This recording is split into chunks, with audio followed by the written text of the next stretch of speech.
Hello दोस्तों, स्वागत है आपका हमारे यूट्यूब चैनल याहू बाबा पे। ये हमारा रिएक्ट जेएस कोड से रिलेटेड 26 ट्यूटोरियल है और इस वीडियो कोर्स में आप सीखने वाले हैं हाई ऑर्डर कंपोनेंट। देखिए, हम यहाँ पर एक कंपोनेंट को लेकर चल रहे हैं। मान लीजिए कि हमारे पास यहाँ पर एक कंपोनेंट है और इसके जैसे और भी बहुत सारे कंपोनेंट्स हैं। उन सभी कंपोनेंट्स के अंदर हम एक कॉमन फंक्शनैलिटी डालना चाहते हैं। हम एक एग्जांपल लेके चल रहे हैं, ऑथेंटिकेशन कोड। मान लेते हैं कि हम सभी कंपोनेंट्स के अंदर ऑथेंटिकेशन कोड डालना चाहते हैं। ऑथेंटिकेशन से मेरा मतलब है वेबसाइट में लॉगिन और लॉगआउट वाला फीचर। आप चाहते हैं कि अगर यूजर ने लॉगिन कर रखा है तभी वो इस कंपोनेंट को असेस कर सकता है, वरना वो इसको असेस नहीं कर सकता। तो बजाय कि ये ऑथेंटिकेशन वाला जो कोड है इसको इस कंपोनेंट के अंदर डालने की बजाय हम इसको एक एक्सटर्नल कंपोनेंट के अंदर डाल देते हैं। उस कंपोनेंट के अंदर सिर्फ यही कोड रहेगा ऑथेंटिकेशन वाला। हमारा जो अपना कंपोनेंट है, मेन कंपोनेंट, जिसके अंदर हम कोई डाटा दिखाना चाहते हैं या कुछ भी काम करना चाहते हैं, जो उस कंपोनेंट की कोर फंक्शनैलिटी है उसको एक अलग कंपोनेंट के अंदर पास करेंगे और वो सेम कंपोनेंट हम इस वाले कंपोनेंट के अंदर पास कर देते हैं। तो इस तरह हमने जितने इस तरह के कंपोनेंट्स बना रखे होंगे अलग अलग, उसमें ये मेन कॉमन कोड डालने की कोई जरूरत नहीं है, क्योंकि इसके लिए हमने एक अलग से कंपोनेंट बना दिया है और इसी कंपोनेंट को हम बोलते हैं हाई ऑर्डर कंपोनेंट।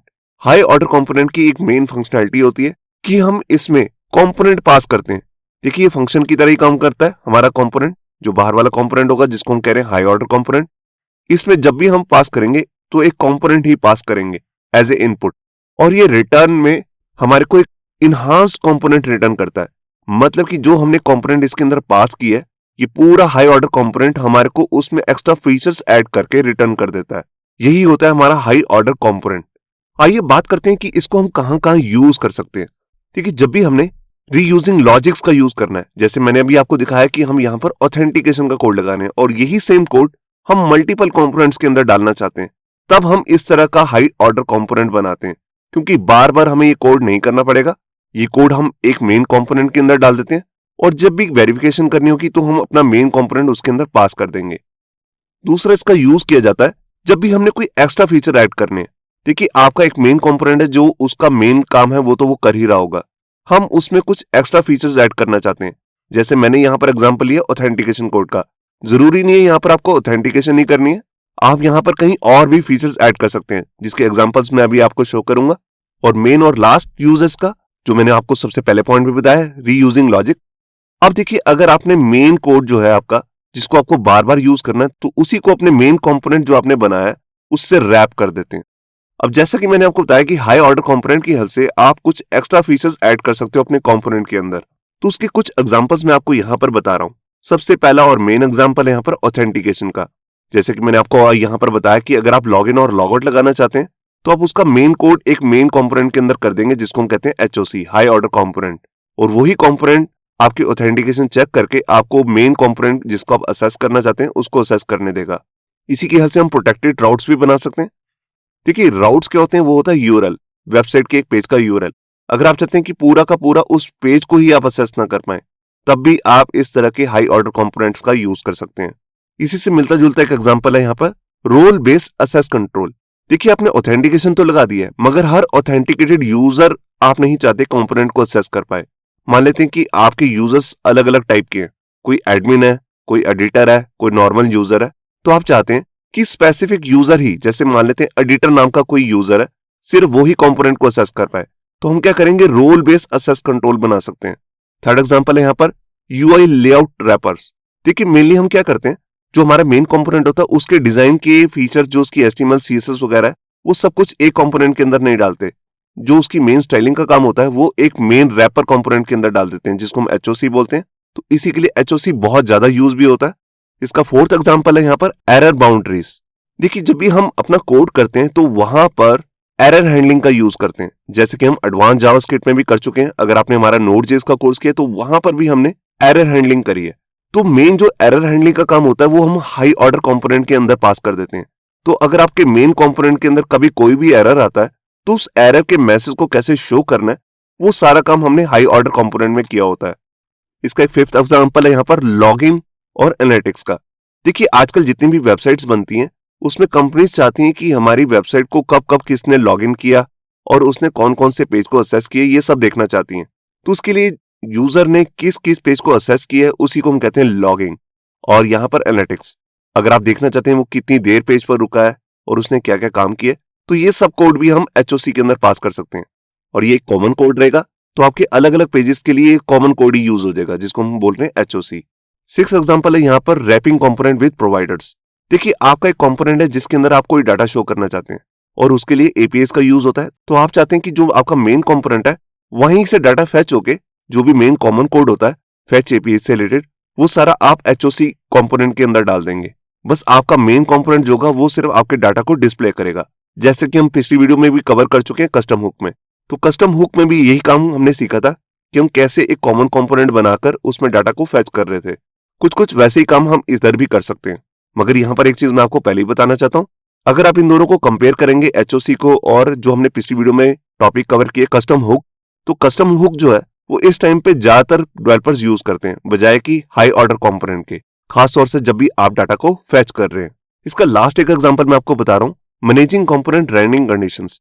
देखिए ये हमने एक टॉपिक कवर किया था रेड की स्टार्टिंग वीडियोस में, जिसका नाम था कंडीशनल रेंडरिंग। मतलब कि आप किसी कंडीशन के बेस पे अलग अलग कंपोनेंट्स को लोड कर सकते हैं। तो इस तरह की अगर आप कोई कंडीशनल लगाना चाहते हैं तो वो आप HOC कंपोनेंट के अंदर पास कर सकते हैं। यहाँ पर जो HOC है मतलब कि हाई ऑर्डर कंपोनेंट है, वही यहाँ पर तय करेगा कि कौन सा कंपोनेंट लोड करना है। ये वो तय करेगा अलग अलग कंडीशन के बेस पे, जो भी हम इसमें एज ए प्रॉप कोई वैल्यू भेजेंगे उसके हिसाब से वो अलग अलग कंपोनेंट्स को लोड कर सकता है। तो ये कुछ मेन एग्जांपल्स है जहां पर हम HOC को यूज कर सकते हैं। आइए मैं आपको दिखाता हूं कि इसका हम अगर कोड करना चाहते हैं तो हम उसको कोड करते कैसे हैं। देखिए मान लेते हैं कि हमारे पास यहाँ पर एक होम नाम का कंपोनेंट है जो रिटर्न कर रहा है एक हेडिंग, या हो सकता है जो आपने होम पेज में मेन कंटेंट दिखाना है वो सब कुछ वो रिटर्न कर रहा है, जिसको मैंने लास्ट में एक्सपोर्ट भी कर दिया। तो ये मेरे कंपोनेंट बन गया। तो देखिए जब भी हमारी वेबसाइट्स बनती हैं तो उसमें हम मेन डाटा ही नहीं दिखाते, उसमें मेन वेबसाइट का नेम भी दिखाते हैं, मतलब कि header part, menu part, side bar, footer, इस तरह के मेन दूसरे कंपोनेंट्स भी होते हैं जो कि हर पेज के लिए कॉमन ही होते हैं। तो उसके लिए हम यहाँ पे क्या कर सकते हैं, हम यहाँ पर उसके लिए एक हाई ऑर्डर कंपोनेंट बना सकते हैं। जैसे मैंने यहाँ पर विद लेआउट नाम से हाई ऑर्डर कंपोनेंट बना लिया, जिसमें हम पास करेंगे कोई ना कोई कंपोनेंट। मैंने आपको बताया कि जितने भी हाई ऑर्डर कंपोनेंट होते हैं उसके अंदर जब भी हम कुछ पास करते हैं तो वो एक कंपोनेंट ही होना चाहिए। तो मैंने उसके लिए एक वेरिएबल बना लिया है रैप कंपोनेंट, मतलब कि जिस कंपोनेंट को आपने रैप करना है वही हम इसके अंदर पास करेंगे। जैसे कि हमने यहाँ पर एक होम नाम का कंपोनेंट बनाया है तो इसी को हम इसमें पास करेंगे। कैसे पास करेंगे, हम विद लेआउट नाम का जो ये कंपोनेंट है इसको इस तरह से यूज करेंगे अपनी मेन कंपोनेंट के अंदर, जिसका नाम होता है app.jsx या किसी और मेन कंपोनेंट का जो भी आपने नाम रखा है। तो जैसे मैंने यहाँ पर एक वेरिएबल बना लिया होम विद लेआउट और इसके अंदर अपना कंपोनेंट यूज कर लिया जिसका नाम है विद लेआउट, और इसके अंदर पास कर दिया अपना दूसरा कंपोनेंट होम। देखिए अगर आप सीधा होम को यूज करेंगे तब भी ये कंपोनेंट चलेगा, मगर इसमें आपको हेडर फुटर वगैरह नहीं मिलेगा। मगर जो ये मेन कंपोनेंट है विद लेआउट, जिसको हम HOC बोल सकते हैं, ये आपको इसी कंपोनेंट में जिसका नाम है होम, इसको रैप करके देगा header footer, side bar, menu bar, जो और भी दूसरे कंपोनेंट के साथ। ये वो सब कैसे करेगा वो भी मैं अभी आपको दिखाता हूँ। देखिए जैसे ही आपका ये कंपोनेंट रेडी हो जाता है तब आप इस तरह से इसे अपने मेन app.js फाइल के अंदर यूज कर सकते हैं, जैसे मैंने यहाँ पर यूज कर लिया। तो आपको हमेशा याद रखना आपको दो कंपोनेंट्स बनाने हैं। एक तो मेन कंपोनेंट हो गई जिसको आप शो करना चाहते हैं, और एक दूसरा कंपोनेंट होगा जो आपको HTML रैप करके देगा। ये कैसे रैप करेगा अभी मैं आपको दिखाता हूँ। ये फंक्शन कुछ एक दूसरा फंक्शन भी रिटर्न करेगा, जैसे यहाँ पर एक फंक्शन रिटर्न कर रहा है लेआउट रैपर। ये काम करना जरूरी नहीं है, इस तरह के फंक्शन रिटर्न करने की जरूरत सिर्फ आपको तभी पड़ेगी अगर आप प्रॉप्स का भी यूज कर रहे हैं। मान लेते हैं कि अगर आप यहाँ पर होम में किसी प्रॉप्स की वैल्यू को शो करने वाले हैं, जो यहाँ पर आप शो करेंगे इसकी HTML रिटर्न करने के टाइम पे, तब आपको इस तरह से फंक्शन भी बनाना पड़ेगा। आप इसका नाम कुछ भी रख सकते हैं और ये फंक्शन रिटर्न करेगा मेन HTML कुछ इस तरह से। तो देखिए ये मैं रिटर्न कर रहा हूँ, एक डिव है यहाँ पर और डिव के अंदर एक हेडर है जहां पर वेबसाइट का नेम आ जाएगा, जैसे मैंने यहाँ पर लिखा है माई ऐप, और इसके अंदर आ गया मेन टैग जो HTML का नया टैग आया, उसी के अंदर हम अपना ये रैपर कंपोनेंट पास कर देंगे। तो देखिए जैसे मैंने यहाँ पर होम पास किया था तो यहाँ पर हमारे को ऊपर मिलेगा होम, और इसी को हम यहाँ पर यूज कर लेंगे होम कंपोनेंट को, और जो भी प्रॉप से वैल्यू आई होंगी उसको हम यहाँ पर शो कर सकते हैं कुछ इस तरह से स्प्रेड ऑपरेटर की हेल्प से। मैंने स्प्रेड ऑपरेटर इसलिए लगाया क्योंकि मल्टीपल यहाँ पर प्रॉप्स हो सकते हैं, तभी यहाँ पर 3 डॉट्स का यूज किया स्प्रेड ऑपरेटर करने के लिए। और प्रॉप्स नाम का जो हमारा वेरिएबल है, आप इसका नाम कुछ और भी रख सकते हैं, तो मैंने प्रॉप्स ही रखा है ताकि समझना आसान रहे। और लास्ट में देखिए फुटर भी आ गया। तो इस तरह से जैसे मैंने भी होम कंपोनेंट बनाया, आप मल्टीपल कंपोनेंट बना सकते हैं। आप प्रोडक्ट का कंपोनेंट, कॉन्टैक्ट एस पेज का कंपोनेंट, या कोई और कंपोनेंट बनाना चाहे, बस यही एक मेन एचओसी कंपोनेंट रहेगा जो अपने आप हेडर प्रोवाइड कर देगा, अपने आप फुटर या और भी डिजाइन का जो मेन लेआउट है जो आप हर पेज में कॉमन रखना चाहते हैं वो सब यहीं पर डाल देंगे। और जब भी इसको कॉल करेंगे मेन लेआउट को, जिसका नाम है विद लेआउट, तो इसके अंदर बस अपना कंपोनेंट पास कर देंगे जैसे मैंने यहां पर करके दिखाया। तो ये शुरू करते हैं प्रैक्टिकल और देखते हैं कि एचओसी कंपोनेंट को हम रियल लाइफ में कैसे यूज कर सकते हैं। तो यहां पर देखिए मैंने अपना कोड एडिटर ओपन कर लिया VS कोड, और यहां पर रेड का एक बेसिक प्रोजेक्ट इंस्टॉल करके रखा है जिसका नाम मैंने रखा है एचओसी। एचओसी मतलब हाई ऑर्डर कंपोनेंट। अब यहां पर चलते हैं अपने सोर्स फोल्डर के अंदर, और यहां पर मैं कुछ फाइल्स को डिलीट कर देता हूं। जैसे एसेट्स नाम का फोल्डर है, इसकी मुझे कोई जरूरत नहीं है। बिल्कुल इसी तरह से app.css, index.css। सबसे पहले मैं ओपन करता हूं main.jsx, और यहां पर जाकर मेरी जो ये index.css की लाइन है इसको मैं यहां से रिमूव कर देता हूं क्योंकि अब इसकी कोई जरूरत नहीं है। इसको क्लोज करता हूं और मेन फाइल ओपन करता हूं app.jsx। अब इसके अंदर जो ये बेसिक कोड लिखा हुआ है इसको मैं रिमूव कर देता हूं।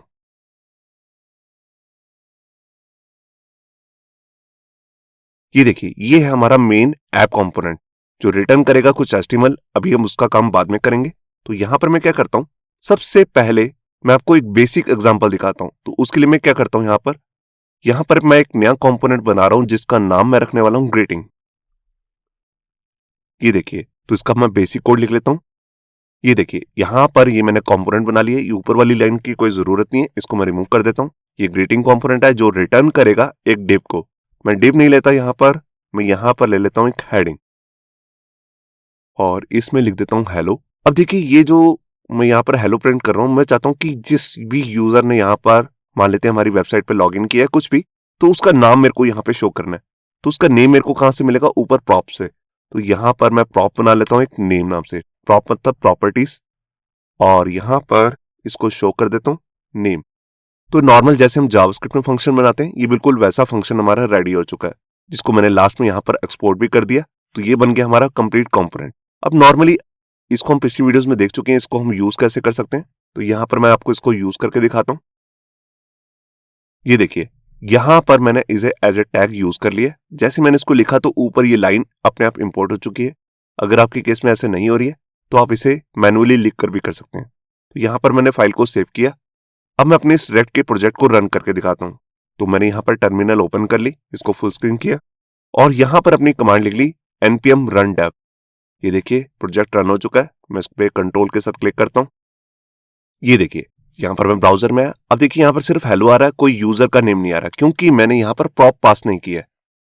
तो देखिए उसके लिए मैं यहां पर जाता हूं अपने मेन कंपोनेंट के अंदर जहां पर मैं इसे कॉल कर रहा हूं, और यहां पर देखिए मैंने नेम नाम का प्रॉप यूज किया है। तो यही सेम नेम वर्ड जो है मेरे को यहां पे पास करना पड़ेगा। और यहां पर जैसे मैं कोई नेम पास कर देता हूं, अपने चैनल का नेम याहू बाबा। फाइल को सेव किया और ये देखिए यहां पर आ गया हेलो याहू बाबा। तो ये कंपोनेंट तो हम पहले ही देख चुके हैं। अब मैं चाहता हूं कि इस कंपोनेंट के अंदर कुछ एक्स्ट्रा फीचर्स भी हों, जैसे इसमें कुछ मेरे को बॉर्डर लगाना है, इसका कलरिंग वगैरह करनी है, कुछ भी ऐसा काम। तो उसके लिए मैं यहां पर एक अलग से कंपोनेंट बनाऊंगा जिसको हम बोलेंगे हाई ऑर्डर कंपोनेंट। तो उसके लिए मैं क्या करता हूं, यहां सोर्स फोल्डर में जाता हूं और एक नया फोल्डर बनाता हूं। इसका नाम मैं रख लेता हूं जैसे HOC। HOC मतलब हाई ऑर्डर कंपोनेंट। इसी के अंदर अपनी सारी फाइल्स डालेंगे जो मैं आगे भी एग्जांपल आपको बताऊंगा। अब इसके अंदर एक फाइल बना देता हूं मैं जैसे विद style.jsx। आप इसका नाम कुछ और भी रख सकते हैं, जस्ट मेरे को इस फाइल के नेम से ही पता लग जाएगा कि इसमें स्टाइलिंग हो रही है। अब मैं सबसे पहले इसका बेसिक कोड लिख लेता हूं। ये देखिए यहां पर ये विद स्टाइल का कंपोनेंट मेरा रेडी हो चुका है जिसको मैंने लास्ट में एक्सपोर्ट भी कर दिया। ये ऊपर वाली लाइन को मैं रिमूव कर देता हूं। अब देखिए ये मेरा बनने वाला है हाई ऑर्डर कंपोनेंट। तो आपको मालूम है जितने भी हाई ऑर्डर कंपोनेंट होते हैं उसके अंदर हम यहां पर कंपोनेंट पास करते हैं। तो यहां पर कंपोनेंट को जब हम पास करेंगे तो उसके लिए एक वेरिएबल ले लेता हूं, जैसे उसका नाम रख देता हूं रैप्ड कंपोनेंट। ये देखिए ये रैप कंपोनेंट का मैंने एक वेरिएबल ले लिया जिसके अंदर हमारा कंपोनेंट आके स्टोर हो जाएगा। अब ये मेन कंपोनेंट जो है HOC ये रिटर्न करेगा कुछ HTML के साथ CSS। तो हम क्या करते हैं, यहां पर जहां मैंने रिटर्न लिखा है यहां पर ये टेक्स्ट को हटा देता हूं और यहां पर जो भी यूजर ने कंपोनेंट सेंड किया है उसी को मैं यहां पर शो करूंगा इस डिव के अंदर। और उसी के साथ जो भी यूजर ने अगर उसमें कोई प्रॉप्स वगैरह सेंड किए हैं तो वो भी मैं उसको यहाँ पर इसके साथ लगाना चाहता हूँ। तो अभी उसका भी ऊपर काम करेंगे। तो जो भी प्रॉप्स होंगी उसके लिए मैं यहाँ पर एक प्रॉप्स नाम का एक वेरिएबल ले लेता हूँ। अभी मैंने ऊपर ये बनाया नहीं है, ये को बनाना भी है, और यहाँ पर मैंने अपना ये कंपोनेंट बंद कर दिया। अब ये जिस डिव के अंदर आ रहा है यहीं पर मैं अपनी कुछ स्टाइलिंग कर देता हूँ। तो देखिए मैंने स्टाइलिंग का कर्ली ब्रेसेस लगाई। अब इसके अंदर एक बार और कर्ली ब्रेसेस लगेंगी क्योंकि हम यहाँ पर ऑब्जेक्ट की फॉर्म में सीएसएस की प्रॉपर्टीज लगाते हैं। तो यहां पर मैं बॉर्डर लगा लेता हूं और पैडिंग। ये देखिए यहां पर मैंने बॉर्डर लगा लिया 2 पिक्सल सॉलिड रेड और पैडिंग लगा दी 10 पिक्सल की। अब देखिए जो मैंने इसमें प्रॉप पास की है उसके लिए भी मेरे को यहां पर कुछ रिटर्न करने के लिए पहले एक फंक्शन यहां पर रिटर्न करूंगा। तो उसके लिए मैं लिखता हूं रिटर्न फंक्शन, इसका नाम कुछ भी रख देते हैं, इस फंक्शन का नाम जैसे न्यू कंपोनेंट, और इसके अंदर मुझे मिलेंगी प्रॉप्स की वैल्यू। तो यहां पर मैं प्रॉप्स नाम का एक वेरिएबल ले रहा हूं। ये देखिए अब जो मैंने कोड किया था इसी के अंदर पेस्ट कर लेता हूं। ये देखिए तो सबसे पहले हमारा ये कंपोनेंट जब कॉल होगा इसके अंदर हम कोई दूसरा कंपोनेंट पास करेंगे, और इस फंक्शन के अंदर भी एक दूसरा फंक्शन है जिसका नाम है न्यू कंपोनेंट। इसके अंदर आ जाएंगी प्रॉप्स की सारी वैल्यू, और इसके अंदर हम रिटर्न करने वाले हैं मेन एचटीएमएल जिसके अंदर मेन स्टाइलिंग हो रही है। तो हमारा मेन कंपोनेंट तो इधर आएगा, और ये कंपोनेंट क्या करेगा जिसका नाम है विद स्टाइल, ये इसको रैप करके देगा इस डिव के अंदर जिसमें बॉर्डर वगैरह कुछ और भी अगर आप कलरिंग वगैरह करना चाहें वो कर सकते हैं। और इसको लास्ट में जाकर मैंने यहां पर एक्सपोर्ट भी कर दिया, एक्सपोर्ट डिफॉल्ट विद स्टाइल। अब मैं क्या करता हूं, मैं एक अलग से कंपोनेंट बनाता हूं। देखिए एक नॉर्मल कंपोनेंट तो मैंने बना ही रखा है ग्रीटिंग नाम से, जैसा कि आप यहां पर देख रहे हैं। बिल्कुल ऐसे ही एक दूसरा कंपोनेंट बनाता हूं जिसका नाम मैं रख देता हूं ग्रीटिंग विद स्टाइल।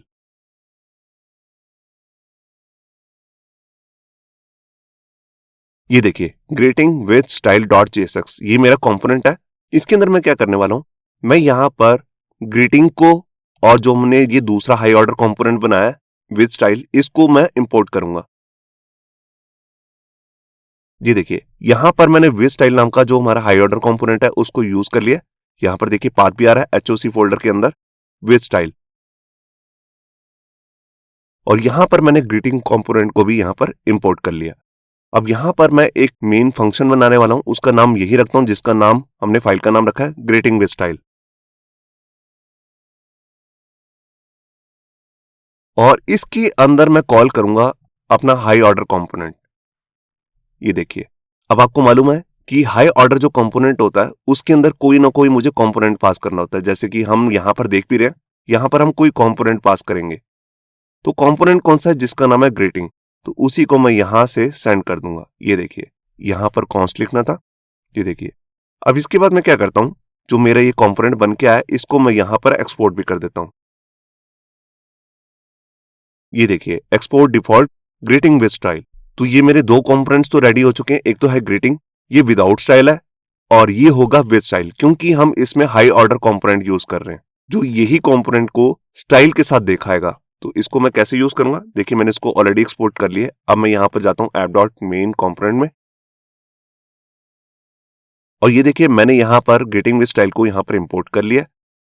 अब जैसे मैंने ये कंपोनेंट को यहां पर यूज किया हुआ है बिल्कुल इसी तरह से मैं ग्रीटिंग विद स्टाइल को भी यहां पर यूज कर लेता हूं, और यहां पर नेम में मैं कोई एक नेम पास कर देता हूं, अपना ही नेम लिख देता हूं जैसे संचित। ये देखिए अब ये देखिए दोनों में सेम ही कंपोनेंट चल रहे हैं, इसमें भी ग्रीटिंग ही खुलेगा इसमें भी ग्रीटिंग ही खुलेगा, मगर यहां पर जो ये ग्रीटिंग विद स्टाइल है ये हाई ऑर्डर के साथ स्टाइलिंग को यूज करके दिखा रहा है। तो यहां पर मैंने फाइल को सेव किया, और ये देखिए देखिए ऊपर सिंपल ग्रीटिंग वाला हमारा कंपोनेंट है, और ये जो कंपोनेंट है ग्रीटिंग विद स्टाइल इसमें आप देख रहे हैं पैडिंग आ रही है, बॉर्डर का ये कलर भी आ रहा है जो बॉर्डर के साथ आ रहा है। दोनों कंपोनेंट सेम ही है, दोनों में ही हमारा ग्रीटिंग नाम का कंपोनेंट ही रन हो रहा है, मगर ये विद स्टाइल है और स्टाइल के लिए हमने हाई ऑर्डर कंपोनेंट को यूज किया। तो आपको यहां पे क्लियर हो रहा होगा कि हम कैसे हाई ऑर्डर कंपोनेंट को बनाकर एक ऐसा कॉमन कोड रख सकते हैं जो हर कंपोनेंट को रैप करके देगा। अब हम इसमें कोई भी कंपोनेंट पास कर दें, जैसे मैंने ग्रीटिंग पास किया है, आप इसमें कोई भी नेम का कंपोनेंट पास करेंगे वो कंपोनेंट का नेम ऑटोमेटिकली यहां लग जाएगा, और उसकी जितनी भी प्रॉप्स की वैल्यू है वो सारी यहां पर आ जाएंगी, और इसको हम रैप कर देंगे इस सीएसएस स्टाइलिंग के अंदर। तो ये एक पूरा रीयूजेबल फंक्शन बन चुका है जिसको हम बोलते हैं एचओसी। अब मैं आपको उसका रियल लाइफ एग्जांपल करके दिखाता हूं जिसमें हम डाटा को फैच करके लाएंगे। तो उसके लिए मैं क्या करता हूं, इन सभी फाइल्स को यहां पर क्लोज कर देता हूं, और यहां पर सबसे पहले एक कंपोनेंट बनाता हूं। इस कंपोनेंट का नाम होगा पोस्ट लिस्ट। इसके अंदर हम जैसे न्यूज की पोस्ट होती है उसका डाटा यहां पर फैच करके दिखाने वाले हैं। अब जैसे हमने पिछली वीडियोस में देखा था कि हम सारे डाटा को फैच करते हैं और वो पूरा कोड लिखते हैं फैच मेथड की हेल्प से, वो सब काम हम इस कंपोनेंट के अंदर नहीं करेंगे। वो तो हम एक अलग से कंपोनेंट बनाएंगे HOC फोल्डर के अंदर। मगर इस कंपोनेंट का काम क्या होगा मैं आपको दिखाता हूं।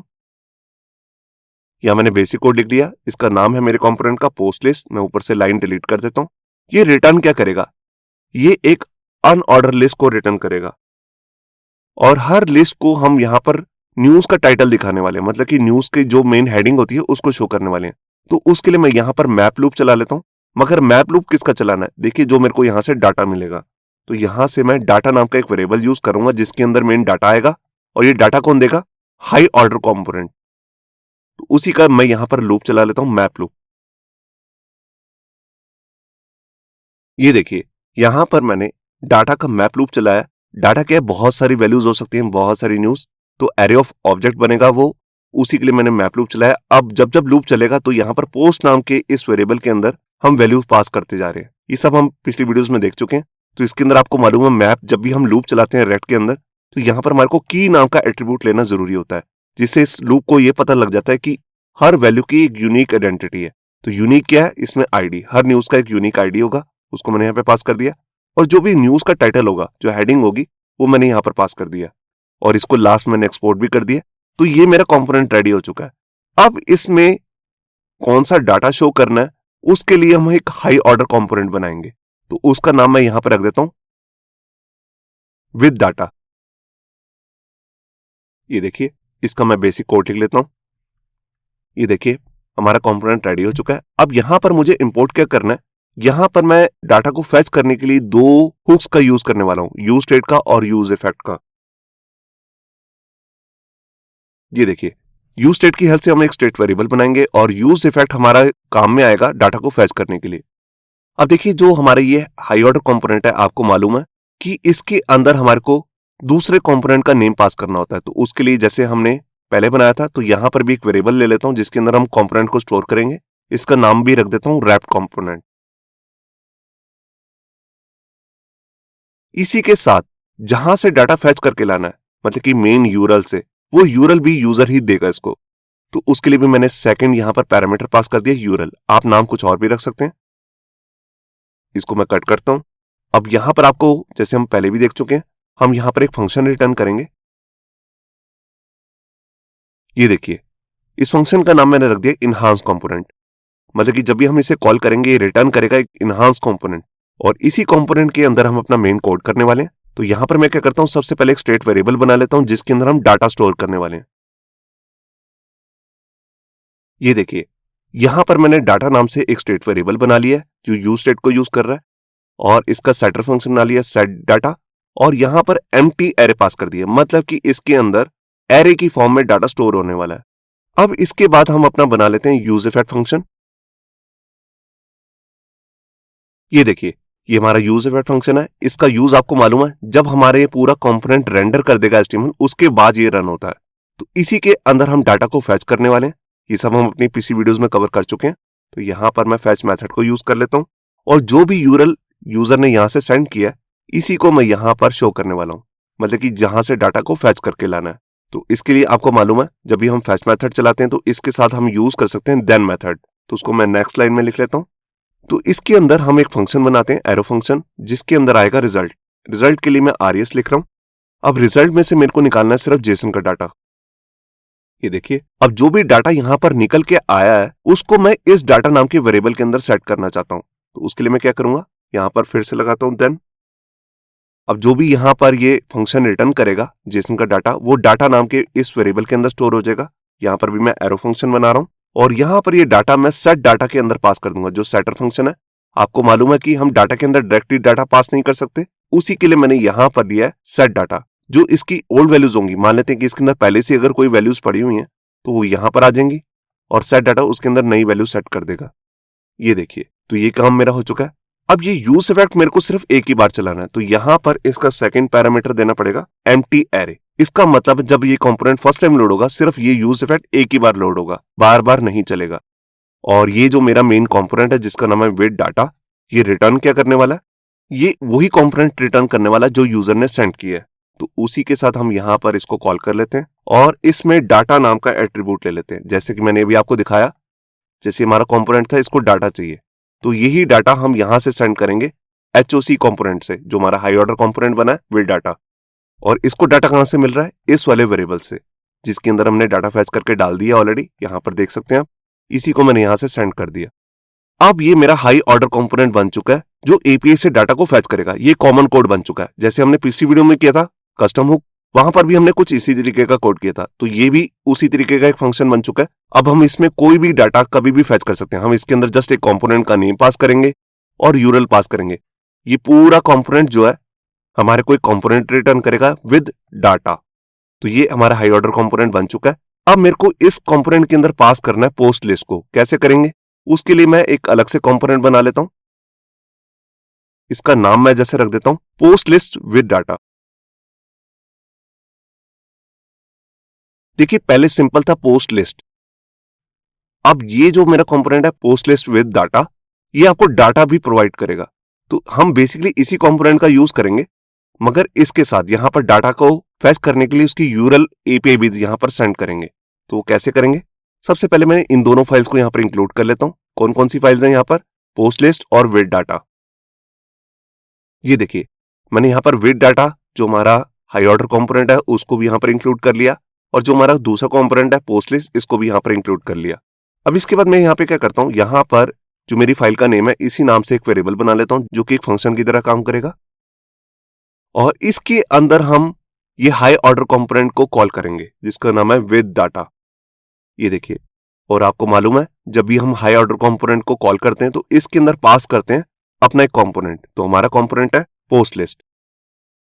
तो ये पूरा जो हाई ऑर्डर कंपोनेंट है, जैसे ही हम इसको पास करेंगे पोस्ट लिस्ट को, तो ये इसको इनहांस करके दे देगा। किसको, पोस्ट लिस्ट, जो हमारा मेन कंपोनेंट है उसको इनहांस करके देगा। यही हमारा हाई ऑर्डर कंपोनेंट का काम होता है। अब इसको मैं लास्ट में एक्सपोर्ट भी कर देता हूं। ये देखिए यहां पर जो ये मेरा कंपोनेंट था पोस्ट लिस्ट डाटा, इसको मैंने यहां पर एक्सपोर्ट कर दिया। अब मैं इसको यूज कर सकता हूं मेन app.js के अंदर। ये देखिए यहां पर मैंने इसे इंपोर्ट कर लिया। अब मैं यहां पर इसे कॉल कर लेता हूं पोस्ट लिस्ट विद डाटा। अब देखिए हमने एक चीज मिस कर दी यहां पर, जहां पर मैंने ये पोस्ट लिस्ट विद डाटा हमारा कंपोनेंट बनाया है, तो मैंने भी आपको दिखाया था कि जो हमारा मेन हाई ऑर्डर कंपोनेंट है विद डाटा, इसके अंदर दो चीजें पास करनी है, यूरल भी पास करना है कि कहां से डाटा लेकर आना है। यहां पर हमने जस्ट कंपोनेंट का नेम बताया जहां पर डाटा भेजना है, मगर यहां पर यह नहीं बताया कि डाटा लेकर कहां से आना है। तो इसके लिए हम चलते हैं अपने गूगल पे। तो देखिए यहां पर मैं आ गया google.com पे, और यहां पर मैंने सर्च किया जेसन प्लेस होल्डर। यहां पर जो सबसे पहली वेबसाइट आ रही है इसी पे मैं क्लिक करूंगा। इसको मैं स्क्रॉल करता हूं।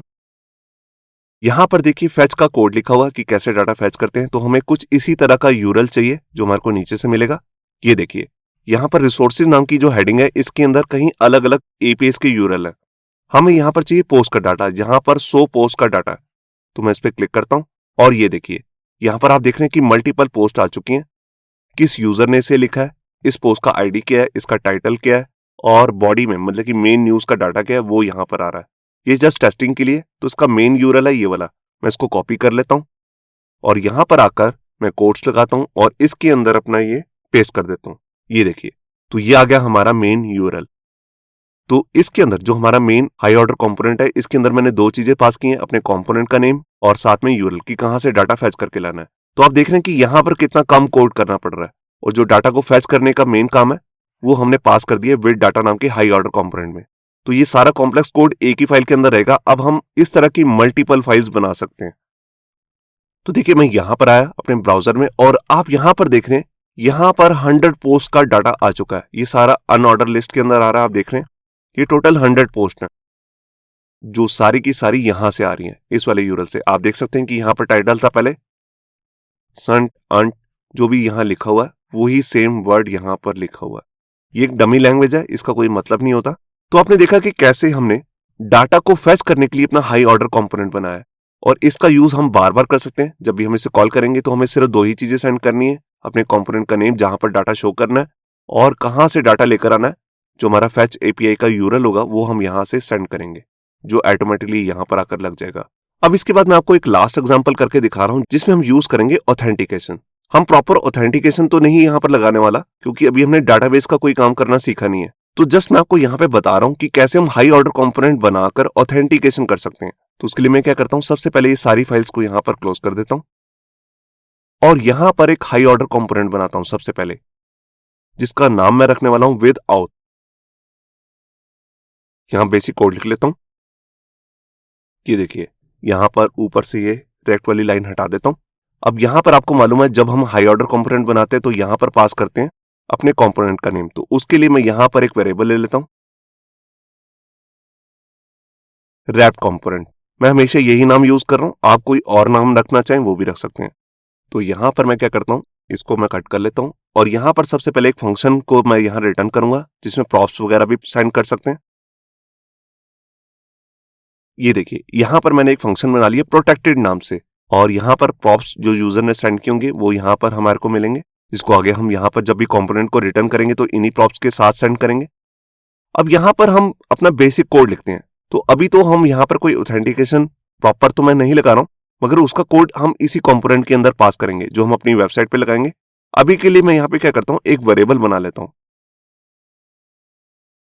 इज लॉगिन, और यहां पर स्टार्टिंग में पास कर देता हूं फॉल्स। कि देखिए, ये जस्ट मैं आपको एक एग्जांपल ही दिखा रहा हूं। यहां पर हमारा पूरा प्रॉपर कोड आएगा, क्या यूजर लॉगिन है कि नहीं, और लास्ट में अगर वो लॉगिन होगा तो हम इसके अंदर वैल्यू स्टोर कर देंगे फॉल्स, अगर वो लॉगिन है तो यहां पर कर देंगे ट्रू।